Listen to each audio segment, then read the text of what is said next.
सिंध में पानी जी शदीद खोट है। पंजाब पारा जबरदस्ती कैनाल वहाइण खिलाफ पीपी ठटे पारा ज़िले सदर सादिक अली मेमण जे अगवानी में पीपी ज़िले ऑफिस का प्रेस क्लब ताईं रैली कढी एहतजाजी मुज़ाहिरो करे धरणो हयो वियो।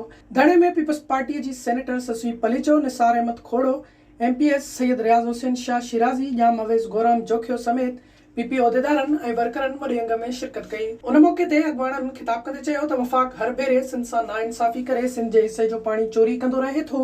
इरसाद चेयरमैन ग़लत बयानी करे सिंध हुकूमत ते कूड़ा इल्ज़ाम हणी रहियो आहे। सिंध में पाणीअ जी खोट इंतहाई ख़तरनाक सूरतहाल अख़्तियार करे वरिती आहे। उन्हनि चयो त कोटड़ी डाउन स्ट्रीम में पाणी न छॾण सबबि समुंड लाड़ पट्टी वारनि ज़िलनि ठटे, सुजावल ऐं बदीन जी लखें एकड़ ज़मीन गिड़काए वियो आहे। 1991 ईस्वीअ वारे पाणी ठाह तहत कोटड़ी डाउन स्ट्रीम खां हेठि मिठे पाणीअ जी फ़रहामी खे यकीनी बणाए समुंड खे अॻिते अचण खां रोकियो वञे। विज़िट कयो अवामी आवाज़ मीडिया ग्रुप जी वेबसाइट awamiawaz.pk